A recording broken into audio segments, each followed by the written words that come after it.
Theatre 2025. Welcome, my friends, to the Blue Horse Theatre. Now playing.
Railroad Days 2025.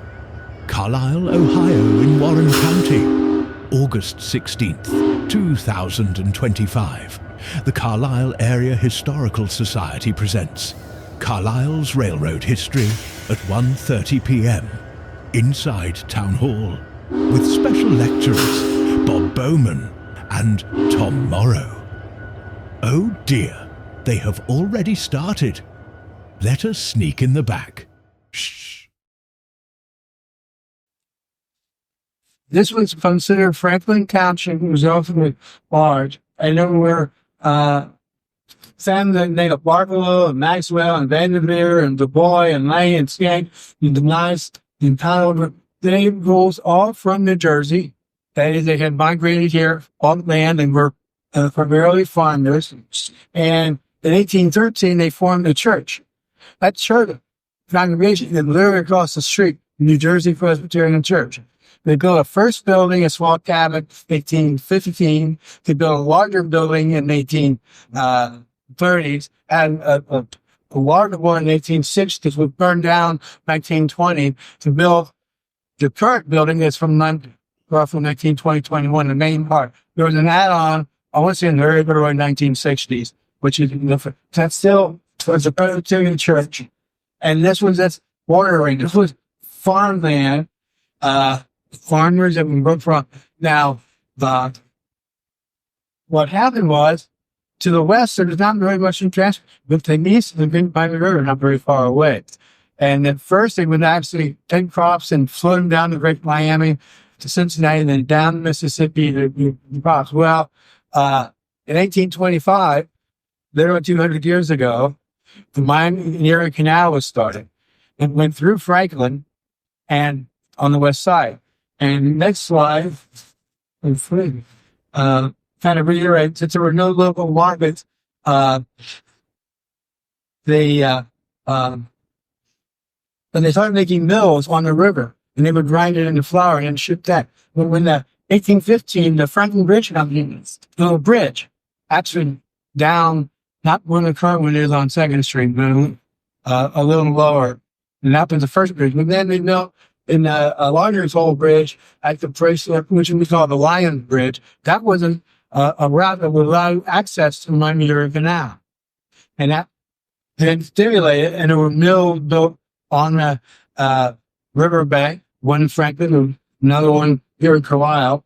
And they were shipping. And so the canal, 1850, railroad came through. And Tom's going to talk a lot more about the railroad thing, but then Cincinnati and Dayton that went through what is the east side of Carlisle, right here, this one. And so one of the owners, George Carlisle, was a banker out of Cincinnati, and the vice president bought a large chunk of land around the tracks and then roughly laid out.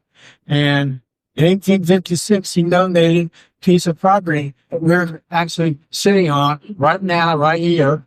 And the city had built this building, again, the building you're in right now, for their society, which became the town hall, and is still part of the town hall.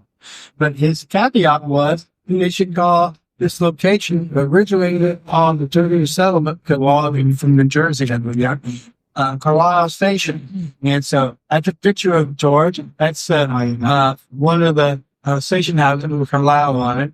And so this is how the name came to be Carlisle. And because this was a kind of a halfway point between Dayton and Cincinnati, there was a lot of shops here. So it became a fairly busy place for the railroad. Next slide.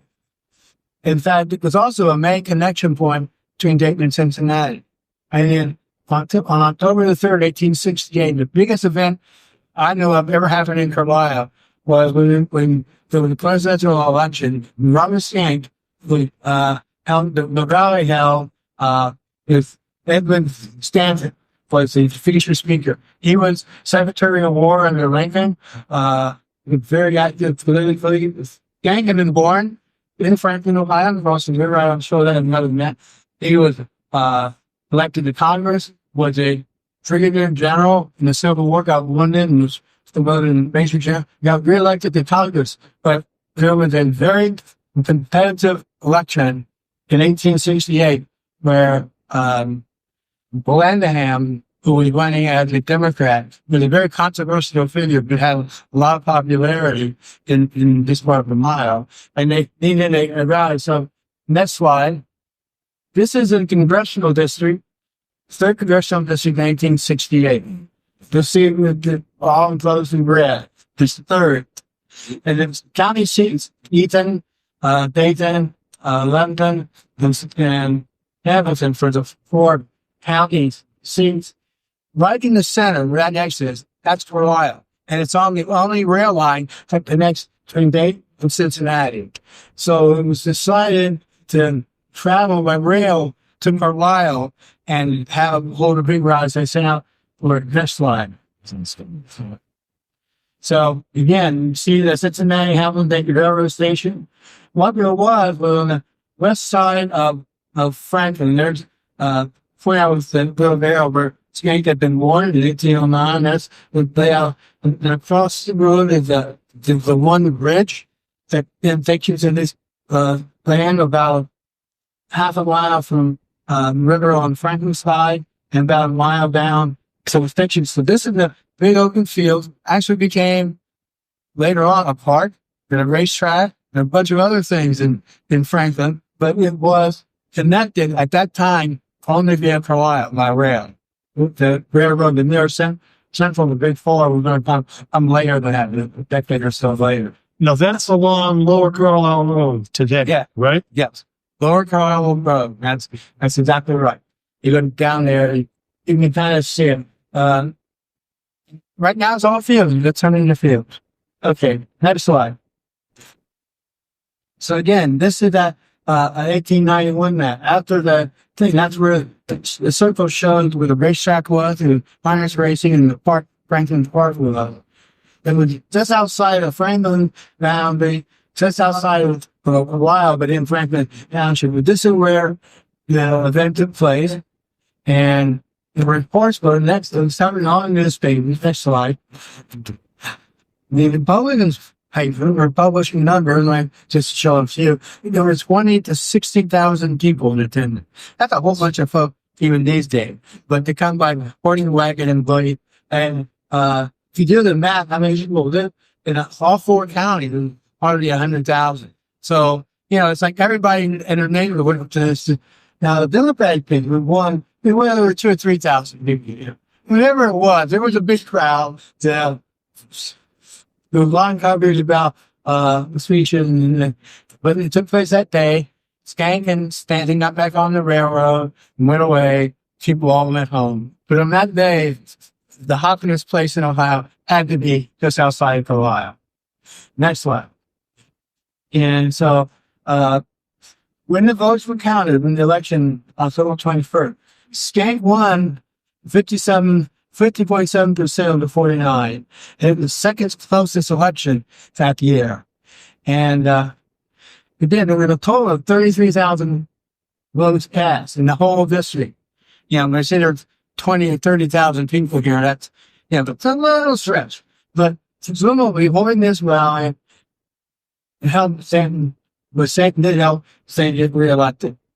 Skank got involved in another political scandal after that, but that's a different story. So, next slide. So, this rally was really virtually, I forgot, I know, until Walter Steyer wrote a book on the Central Avenue about in 2017. And then he was quoting 20,000 people. And, well, Charlie Chamberlain actually read the book and shared it with me. And so we thought, so there ought to be a historical marker about this super event. So we instigated, we applied to the Ohio History Connection when we were ran one. We installed it on August 17, 2019. And this is the side about the rally. The other side talks about the Carlisle Station. So it's right across the street from the History Society. So if you haven't seen it, go down and see where the marker, the train station where they got off the train, half a block from where the marker is, to see where the history of Carlisle biggest event took place. And I think that might have been my last time. When I mentioned the Polar Stars and well, I was an author and the Beatles and researching a book on Chase at the same time in Ohio. So he cut into the kickoff of the marker and gave a talk. Yeah, he gave a talk. We had invited Walter to come and he gave a talk to our during dedication. So, and in fact, Charlie and I are going to give a talk back for the history course on October 4th here to describe in more detail that event. So those of you who come back from, you'll see 1 o'clock or something on Saturday. You said. Did you say 1? I thought it was 11. 11 o'clock. Something like that. She'll send out On the 4th. On the 4th, and so we'll give a lot more information about it. Yeah. But I think I'm done, and Tom's going to really now cover the history of the evolution of railroads in Carlisle. Thank you. Up next, Tom Morrow. So my name is Tom Morrow. I am not a graduate of Carlisle. I'm a recent Democrat. I came down from Dayton, escaped from Montgomery County. It's a wonderful place to be. I'm a railroad guy, primarily. So naturally, for railroad days, it only makes sense to have a presentation on the history of the railroads in Carlisle. The 3 railroads in Carlisle today are CSX, Norfolk Southern, and then the line conducts in Germantown. And this kind of graphically shows you what we've got here. Blue is CSX, green is Norfolk Southern, and line conducts is in red. But that's not the names of these railroads as they started out. That's what we're going to talk about. So Bob got us here. We got to a settlement surrounding the CH&E station in Carlisle. Let's look at some backgrounds. Remember, railroad business in the 1800s was cutthroat. It was driven by bankers. They wanted to make financial transactions. They didn't care whether a line was going to make money or not, or whether it was going to serve any money or not. They just wanted to make cash by building. Now, there are other factors. The people who occupied areas obviously wanted better transportation for goods. They wanted services, and they wanted to be able to move themselves. So this all drives a tremendous amount of speculation on lines that are going to be built that either are or aren't. Sometimes money was taken in and never came back. There's all kinds of things like that going on. It also, things are complicated by the fact that what was written at the time was a little slanted. The whole concept of the news today is not a new thing. We're slanting back then. And you sometimes get yourself into this case of, we're trying to figure out what happened. It's hard to do because you can't really tell who really said one and why they do it. So here's a graphical thing pulled onto the Bob. I think I got this from you. Maybe you had like the 1870. Yeah, I think so. 1870 Atlas. This is how it's shown in the books. What we would recognize is if we turned it, this is what Carlisle looked like back then.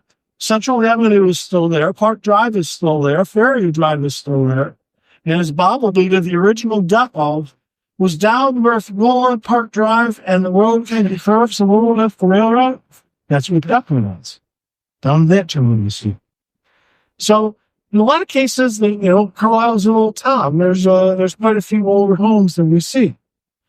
And as Bob alluded to, a settlement grew up around the depot with a telegraph office, a post office, livery stable, warehouses, boarding house, and groceries. So that gets us to, we've got the settlement of Carlisle. The next railroad that came to Carlisle is not really with us anymore. It's a line called the Atlantic and Great Western, later known as the Erie Railroad. It was a line that was built in the east, and they wanted to get to a wide gauge railroad in Cincinnati called the Atlantic, Mississippi. Because they wanted to connect New York and St. Louis with one train. Well, they got as far as Dayton in June of 1864. Now, they were wide gauge. Instead of the regular gauge of a railroad being like this, they were another foot wider. That causes problems. You can't load the cars from one on the other. So they made a deal with the CH&B, the railroad here, to install additional rails outside their rails so they could run their cars on that same railroad. They did that in 1864, and it continued until 1876 when the straddling rails were removed. There was the Erie, the Atlantic and Great Western, and the CH&D were rivals. And so they worked together for a while, and then they didn't work together. The rails were pulled out, and that was that. Now, the Erie Railroad continued to serve Cincinnati. We know in later days, the Erie would take their trains ran over as far as Dayton. They'd drop a car off in Dayton, and the next B&O or the CH&D train that would come through will pick the car up and take it to Cincinnati.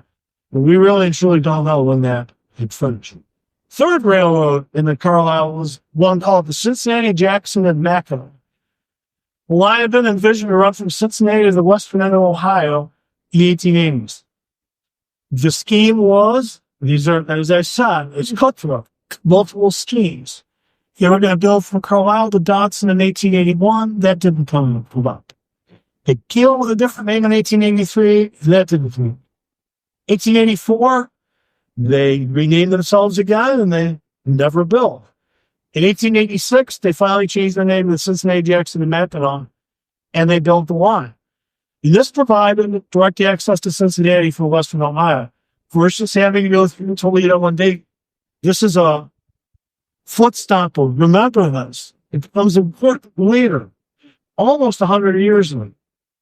This also provided opportunities for the East West Railroads to interchange traffic to get freight to and from Cincinnati. So they built their line, and they were completed to Carlisle in August of 1887. Not long after that, they want to extend down to Franklin to get to the railroad in Franklin to be able to get to Cincinnati a different way. And they're the ones who built the bridge that you see today. So as you go across the 2nd Street Bridge, there's a railroad bridge. That's the CJ&M's bridge. And it's just a useful factoid, and Bob pointed this out to me because I really and truly didn't know. I originally grew up in Michigan, and I could not for the life of me understand. As I'm going through Franklin, I see the historical marker that says, this is a Mackinac, isn't it? And I turn to my wife and I go, what the heck is that? We're 400 miles away from the streets of Mackinac. What the heck is that? And Bob said, we didn't understand. It's named for the railroad. Oh, now it all becomes clear. So that's why there's a Mackinac district on the west side of the river. So the CJNM, and this would take an entire presentation itself, and I'm not going to go through it.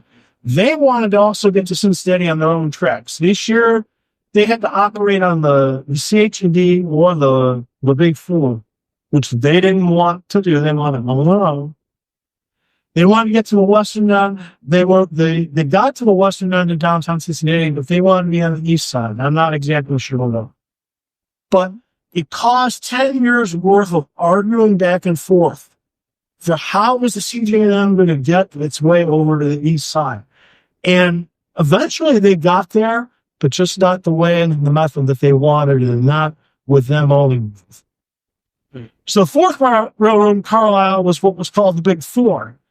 They began operating from Cincinnati to Dayton by Franklin starting in 1872. They ran next to the canal. And after a few years, they wanted a faster and a shorter run. So in 1911, they moved their tracks from Middletown to Miamisburg and left 3/4 of a mile left in near Arrow Strait. And that's what you see today as you have the second railroad from going toward Franklin from here now. The first one you come to is the CH&D. The second one is the Big Four. Now, in the 1913 flood, they had damage to their line.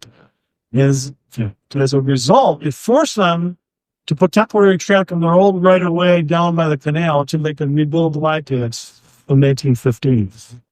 Now, Bob pointed this out to me, and I had never realized that there was a fifth railroad in Frankfurt and Vermont.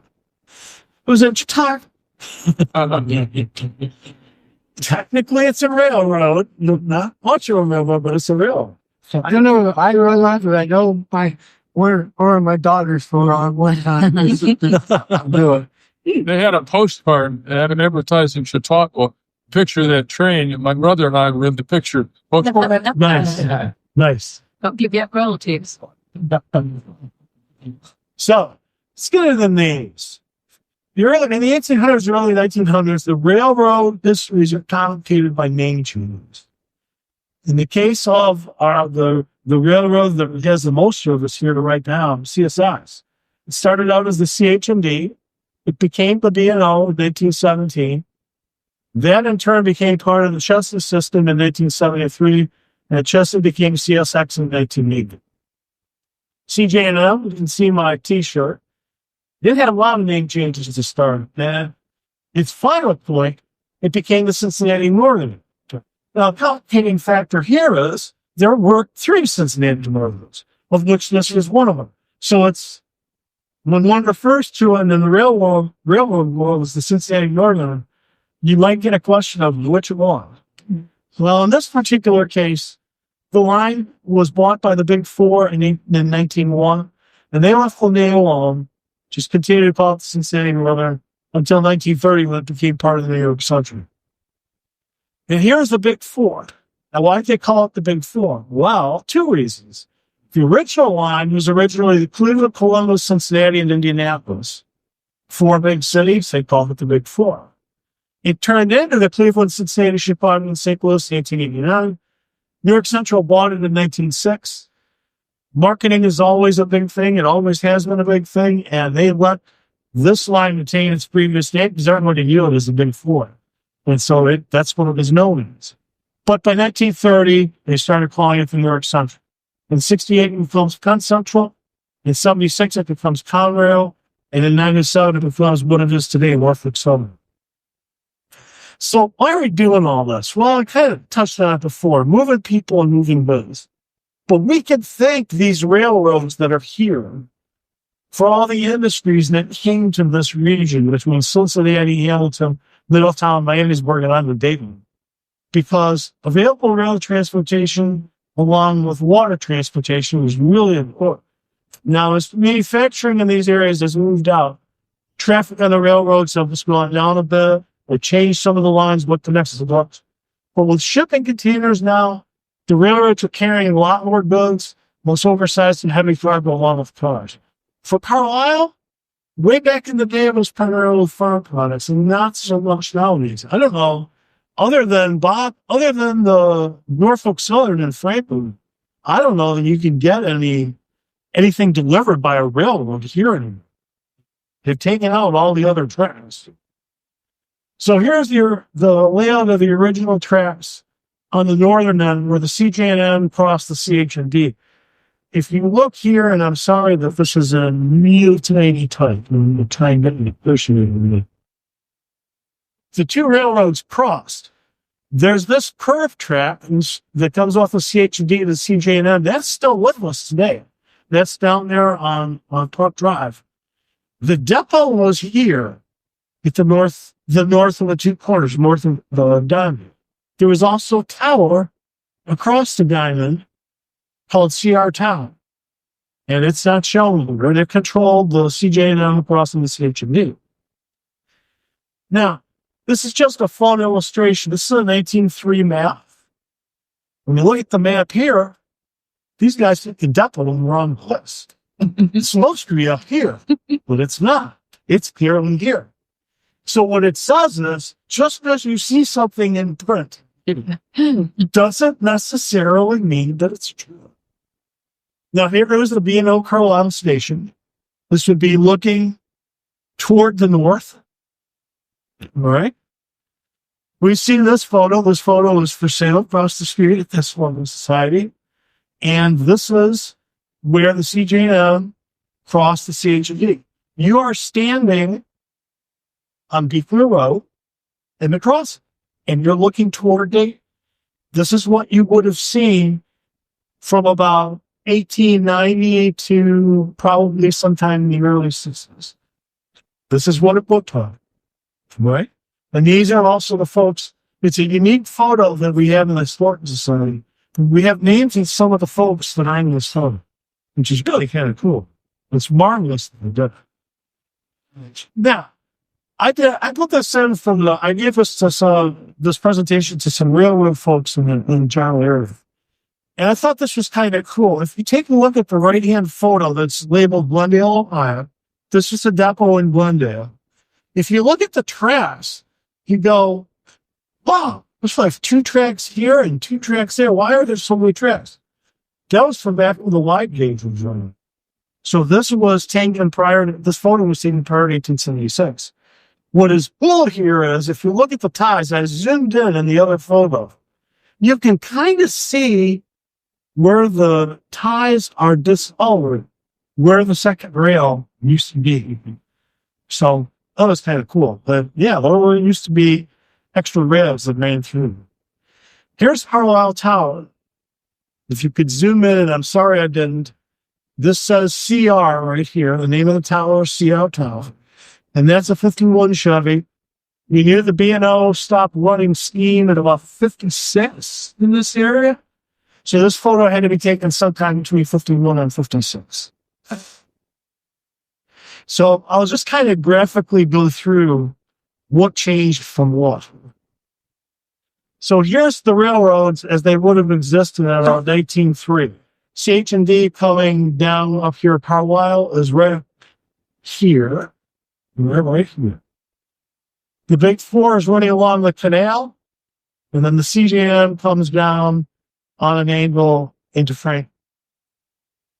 So in 1911, the Big Four abandons the line next to the canal, but they put it back in a couple of years later with the flood came.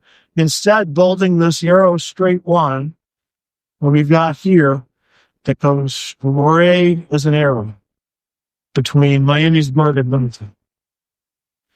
So when the Big Four moved their Franklin tracks, they installed a diamond, which is a crossing, and switching tracks to what they called Carlisle Junction. This was down south of Carlisle, the called Carlisle Junction. Your southbound trains on the New York Central could go into Franklin, and northbound New York Central trains could go north on the CJ&M. But if you were coming this way and you wanted to go that way, it was a little bit complicated, at least to be able to be pointed in the right direction. But the plus of this was traffic didn't have to always go in Franklin and run on the street and along the canal. They would eventually build a station for Carlisle and try to follow it. So we're sitting here looking at Carlisle Junction. This is where the tower, they used to have a tower to control the big four, the CJ&M. We are in this photo up here. We find ourselves, we're way over here. Because that's Carlisle in the background. I don't know how they got, what they got up on, whether the guy got up on a tree or what he got up on to get this elevated shot. But it's the kind of shot we get today from a drone. But they got it somehow in 1911. But this kind of gives you the lay of the land, what was down there. This was their tower on the Big Four bypass. We're indebted to a guy in 1964 who took these photos because they were tearing down the tower. So he took photos of the tower before they tore it down. This was the station at Lower Carlisle Road. Depending on which schedule you saw in the New York Central, it either be known as Carlisle Junction or Frank. You can see it's labeled Franklin, but it's really the one on Lower Carlisle Road. And this is another view of the station that was in. You see it. So that's the infrastructure that was there. Let's take a look for the operations for a second. For CH&E, B&O, CJ&M, and those part of the Big Four, the Big Four. So in 1917, this is the passenger schedule. There were 11 trains a day northbound and 11 trains a day southbound on the CH&D right here coming through Carlisle.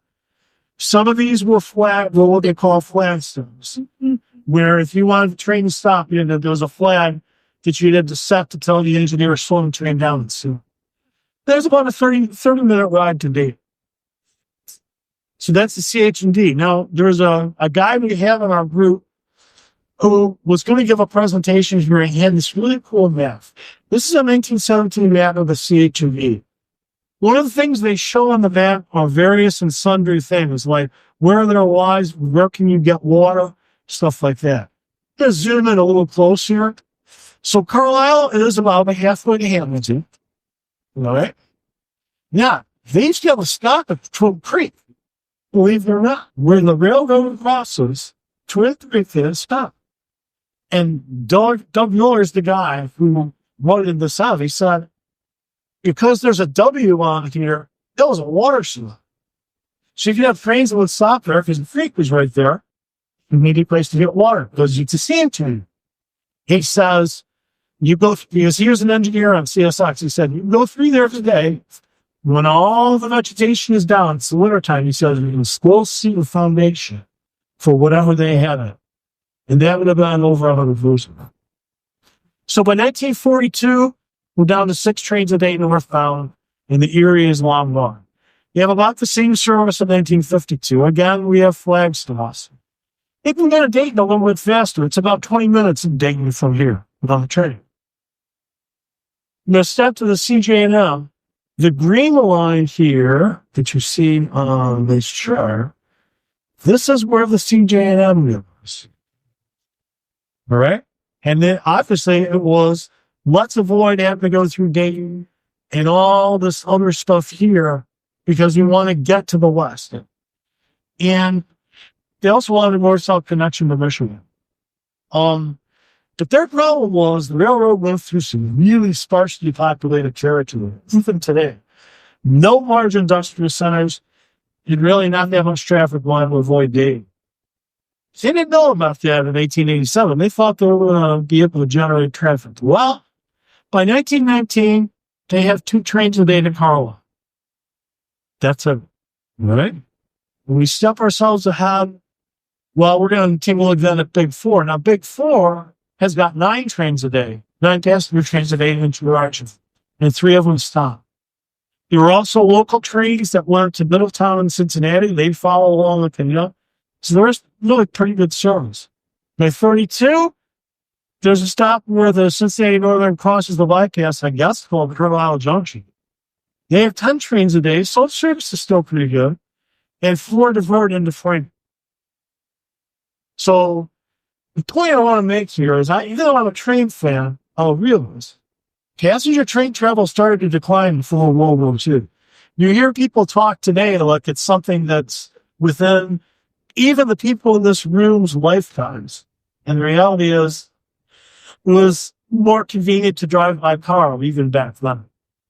The CJ&M of the Cincinnati Northern Passenger Service is gone by 1940. And they slowly but surely start to cut Franklin away. They lose the operations from the bypass. The station goes away. The diamond goes away. The tower goes away. The double track in Carlisle goes to a single track, which is what's through there now. And then the removal of the diamond in Morrow, the connection to the bypass. By 1964, on the B&O, there are 2 passenger trains a day between Cincinnati and Dayton. Neither one of them stopped. So that's the way the service was.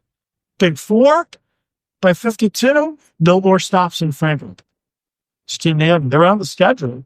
It's on the schedule as a station, but it's not a stop. Here's the tower I talked about being torn down. You can just barely see on the left-hand side of the tower. The roof looks like it's messed up. That's because they've started to pull the roof off. And so the photographer was able to get up on the roof, and he took photos of trains and stuff like that for the day. This is February of 1970. We're looking to the southeast. We're in Carlisle. This is the track that goes to dumps. Is going to come behind us. The CH&D is crossing in front of us. There should be a station right here. Station's gone. Station's been torn down. I'm not sure what that is. And there ought to be a tower right here. As you can see, there ain't no tower. It's gone. So that was 1970. It's an interesting little vignette. This is Carlisle on April 18th of 1971. Amtrak is going to come into service on May 1st. The B&O at this point has been single track now for almost 10 years, or maybe a little more. But that train, that's a passenger train, an engine and 1 passenger car, is waiting for not 1, but 2 freights before the passenger train could go through. And that was kind of the theme is passenger train service had gone down and had to yield to what was going on with the freight trains. Now, that's the New York Central. One of the guys that gave the presentation, he said, "Oh, that's the Ohio State one." That's one engine and 1 car. This is August of 1969. Train travel, not that many people want to travel on the train. Now, displaying the decline. This is something that was in the Dayton Daily News, June 6th of 1974.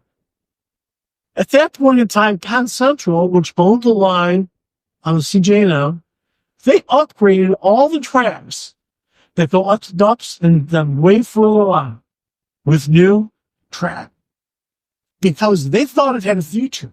They were going to actually use it. I told you, remember, they were going to actually use it as a bypass to try to get trains up to Chicago from Cincinnati without having to go through Toledo River. But the scheme never came to pass.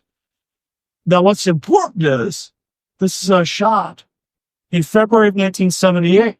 This is a train on that line that crosses Sunset Drive. You can see there are 3 engines on that train. This is not a small little train. This is a big full-size train. And Penn Central implemented their scheme where Conrail had picked it up. We would have seen we'd see a lot more of this. The Carlisle would be probably a lot different than it is today. But of course, that line never came to pass. By 8 years later, the line was up for sale. Is there somebody who wants to buy it? Because it's a money-losing line. Well, dumps came through and said they need to be able to ship big parts out of their factory that they really can't easily ship on the road. And that's why that line still exists today. So, where are we at? Well, this is the old Cincinnati Morrow line between Norfolk Southern and CSX. This is in an industrial area that's between the 2 railroads. The track's still here. Still there. This is looking toward the south. And then turn around, and this is looking toward the north. It's all still there. This is where that tower, Carlisle Junction Tower, would be, but it's not there now. They've just got single towers. And then they have a signal control box and we look the other way. This is looking toward Lower Carlisle Road. This is the crossing of Lower Carlisle Road. If you'd gone here in 1941, there would have been a whole station right there. But the station is not here anymore. Now, the old sand line, the dumps, is still used by CSX occasionally to store water equipment as well as to meet the train in Germantown. This is CSX had their rail geometry car stored here for a while back in May. They also, sometimes the Loran train, which is used to help assess the condition of the rails. Sometimes you see the Loran train sitting in the side, and I caught it a couple of times, and that just lived right across, right behind there, the metalworks in there. Sometimes you see him. Current map of CSX, yeah, I know it's complicated, it's zoomed out. What's important is Carlisle is where Knowledge has been, right on the vital north-south corridor for that railroad. And the CSX train frequencies here are among the highest in their entire system. More trains come from Carlisle to Captain than about anywhere else for CSX. And it connects them, Chicago, Detroit, Cleveland, and many other points to the east and south. Norfolk Southern has gone through a few changes. They used to have a line that went all the way to Toledo. They don't anymore. The line here for Norfolk Southern only goes as far as Columbus. And so there's a lot less traffic, about 3 trains a day. So, I want to leave you with this. And I'm sure the Operation Lifesaver guys would appreciate this.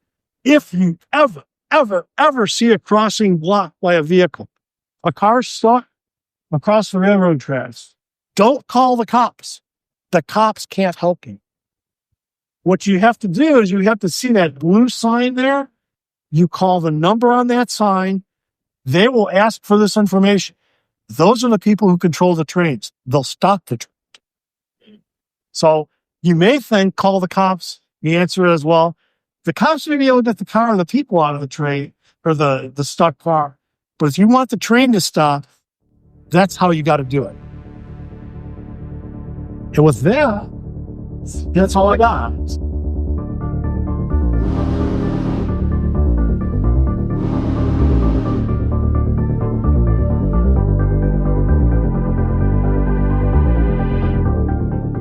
A special thank you to Carlisle Area Historical Society, Christy Garrett, Bob Bowman, Tom Morrow, the City of Carlisle.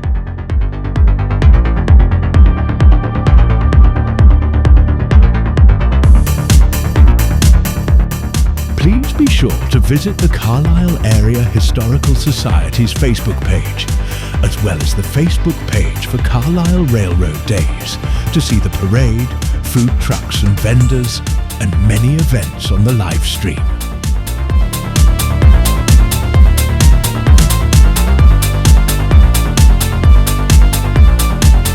My friends and fellow historians, thank you for watching and see you next time. This has been Blue Horse Theatre.